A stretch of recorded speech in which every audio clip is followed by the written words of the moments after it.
everyone. It's me, Terri of the Yarn Joy Podcast. Welcome to another episode of Tuesday Tidbits. And as on cue, here comes Teddy.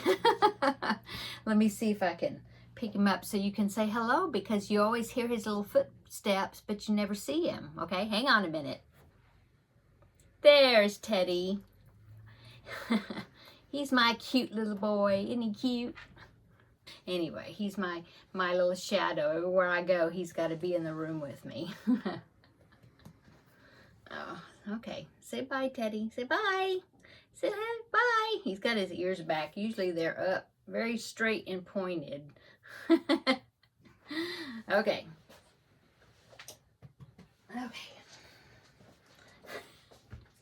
Okay, so that was Teddy.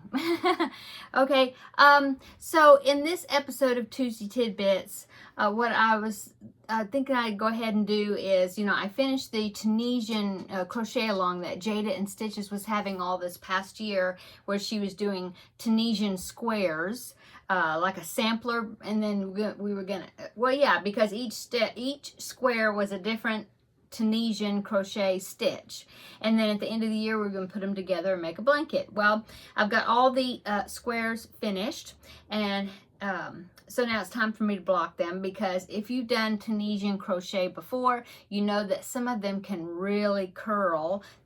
The work can really curl up a lot. Let's see, I'll show you. This one is look at that. I have two especially that are just really curled up, and then the other, some of them are not so bad here. It's just on the ends that are curled, and then some of them are surprisingly relaxed, so that's good. Okay, so what I did in preparing to block these squares, okay, I took each square and I kind of compared them to each other just to see what the sizes were. And I did discover, to see if they're the same size, or how they're the same, might be the same. Well, I have discovered that the width of the squares, look, I have 3 of them stacked together. See, the width from side to side are all the same. It's the height, top to bottom. That's where I have some difficulties. And so I was glad to be able to find that out. You want to compare your squares and see how they are compared to each other, because now that I know that the width are basically the same, then I don't have to concentrate on stretching that width. Mainly I'm trying to stretch the top and bottom to match the next step, which is, the next step would be find your largest square and kind of go, you want to go by one that is the largest when you spread it out, because you can't shrink it up, but you can attempt to stretch the other ones to that size, okay? So I found my largest one. I have it pinned out right now, and I will show you that in a minute. But what I'm doing is I'm pinning 4 at a time on my foam board. Some of these, I already know that I'm gonna have difficulty stretching them, because like this one, I should have gone up a hook size, and I didn't do that. And so this one is pretty tight as far as the stitches go. But there's the same amount of stitches on each side for each square. They're like 33 stitches on the short side. I think there's 33 stitches. Anyway, so they will match up stitch for stitch. So I'm just hoping that if they're not exactly the same, that once they're stitched together, that will help them look more uniform. I'm hoping. But anyway, mainly what I'm doing is trying to get them pinned out and sort of the same height or size, but also if you do that, you can kind of help with this curling. So that's another thing, just trying to get it to relax. Okay, so let's see. So I did that. I took my biggest one, and that's one of the first ones that I started blocking, because I wanted to like measure the size to that one, compare them as I'm pinning them out, to try to get them pinned out about the same height. Okay, so let me show you my board here. Okay, so here I've got 4 squares pinned out, as you can see. Okay, so the first thing I did is I just took the 4 squares. Let's see, this yellow one right here, this one, that one was like the biggest one, and so I kind of went by that one as far as the trying to, you know, match the size. Okay, so what I did before pinning them out, okay, what I did is I just picked out 4 of them, including that big one, to kind of be my gauge. And then I just took them to the bathroom sink in there and I got them wet. Okay, and they're pretty wet. They're dense and so and kind of spongy, more like knit. Well, it is. It's more like a knit type thing instead of crocheting. And so it's probably gonna take a while for them to dry because they're pretty damp. I just got them wet under the faucet and kind of tried to wring them out just a little bit. I didn't want to, you know, squeeze and pull it too bad. But it is acrylic. It's not like when you're handling something more delicate as far as the blocking and things like a animal fiber.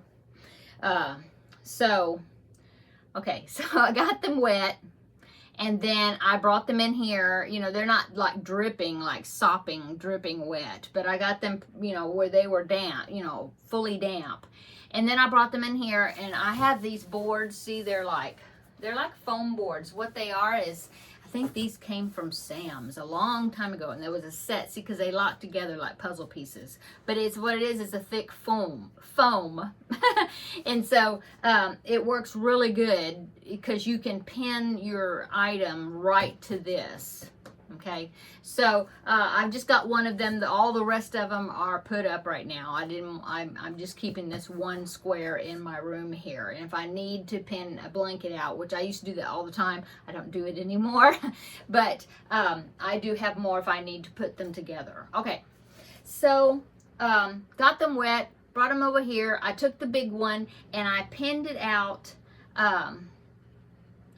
I didn't try to stretch it because it's already big. And so I basically just kind of pinned the edges out to try to get them. They don't have to be perfectly straight because if you've tried blocking acrylic before, acrylic yarn, it's not going to be perfect. It's acrylic. It doesn't really hold a shape. It helps to soften things and it helps to relax it.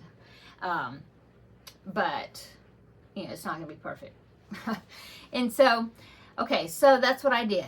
What I'm pinning these, if you see what these things are, look at that. Okay, so that is something that knitters, I think, use a lot. And it's a product that I found on Amazon. It's called Knitter's Pride Knit Blockers. And it comes in these nice little boxes. And there are 12 of the big sized ones. Let me see, there's one left in here I didn't use. But there's 12 larger ones. And then there's 8 that are just half that size. If you look at the board, you can see that this is the big one. There's one of the little ones, okay? That one's trying to pop out there, okay? So I like to use those because they have all these pins. It's like using a bunch of pins at one time. And it really helps if you're trying to get a straight line, like you're pinning out at the top of a shawl or something that you really want to have a straight edge. These work really well. You don't have to have these. Now these I consider is an investment because they're pricey. They're like, I want to say $20 for the box or something. And I bought 2 boxes. I got one and I decided to go ahead and invest again, and I bought another one. So I have 2 of these boxes, these sets. But I really like them. I think they're worth the price. And possibly you can get them on sale, or maybe if you get an Amazon gift card from somebody, you can use that, or birthday, and put it on your birthday wish list. But only if you never block things, then I wouldn't worry about it. You could always use just quilting pins, those long pins. They work just as well. I used to use that all the time. I had a ton of them and I would use them. Anyway, so I've got these blocked out. I did use my tape measure and I measured it, and this is about a 10-inch square. I didn't measure side to side because they're all the same. So I did not try to stretch them out, you know, side to side, just top to bottom, trying to get them. And so this one, this big one way over here, that one right there, that one is the big one. And so it was about 10 inches. And so then when I put these others on there, I stretched them. Let's see which one. This one stretched real easy, and I did get this one to be 10 inches, roughly. This one is not quite. I had to really stretch it hard to get it, and it's not quite 10. And then I think it was that one. But this one down here, this one right here, it's a tighter stitch, and so I really had to pull this one, and I still didn't get it. I got like maybe 9 inches or ish, and so I'm just going with that because that's about all I could do. I think Jada must have really loose tension because I think her squares came out to be 12 inches and mine didn't get near that amount. I guess I'm a tight crocheter, I guess.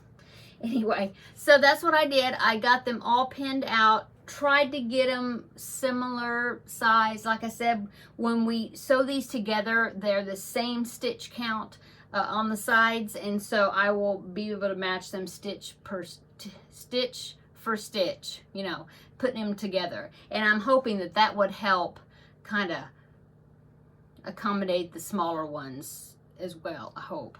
Anyway, so now I've just got these stretched out. I'm going to go ahead and lay these down over here on my table.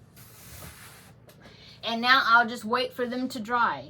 Probably, I don't know, I'll just keep feeling of them. I'm thinking at least 24 hours, if not longer. I'll just, you know, I'm not in a big hurry, so I'll just keep, you know, feeling of them and see, you know, when they're dry. And then I will pick out, so that's 4 of them. So I have 8 more. See? And so I will pick out 8 more, and I will try to, I know I'm aiming for a height of about 10 inches, if possible, because that's the biggest one I have, and I'll just see what I can do with them, knowing that I do not have to stretch them out side to side too much, except maybe just to straighten up the edges a little. Okay, so that is how I block when I block, which I don't block that much. I used to block all the time, but baby blankets, big blanket, I mean, I used to block, especially if it had a lacy edge to it. I would really try to block the pattern out so you could see it and all that, and I don't do it anymore. If I did something that had a really good noticeable pattern to it, you know, I might, but besides that, I've gotten lazy about not blocking things. Anyway, so that's it. Somebody had asked me how I blocked my squares. That's basically how I block my squares. It's not, you know, not anything real. I'm not a perfectionist when it goes to that. So anyway, I hope everybody's having a wonderful Tuesday. I hope you checked out my Crafting with Friends video that came out at noon today. I'm having some positive feedback, the ones that have watched it, and so I thank you so much. I'm glad that you enjoyed it, and so I will link it down below in the description box if you haven't seen it, and so you can check it out and see how you give me your opinion. So yeah, I enjoyed making it, and I'll be looking forward to next week when I make another one. It'll be every Tuesdays. So every Tuesday you'll have Tuesday Tidbits, but then you will also have a Crafting with Friends that I will be doing. And that is a collab that I'm doing with some other crafters. They're not all crocheters. In fact, yesterday's crafter, Nona, she made some paper beads that she showed, and so I don't know her. You know, I just subscribed to her channel, meeting her through the collab, but I don't know if she's a crocheter or just a crafter, so I'm anxious to see what kind of craft she'll be doing. So that'll be fun. And like I said, there's somebody going on each day, so each day you can check out the Crafting with Friends collab and see what that person is doing for that day. Okay, so this is not for that though. This is Tuesday Tidbits. So thanks so much for checking out Tuesday Tidbits. I hope maybe that some of my blocking tips would help you, maybe. But yeah, that's how I do it. Okay, everybody have a wonderful evening or whenever you see this, and come back on Thursday and we will have another visit, and we will do the regular, playing with the tape measure, we will do the regular Yarn Joy podcast episode, and I will show you what else I've been working on for this week. So until then, See you later, and we will see you in the next video. Bye.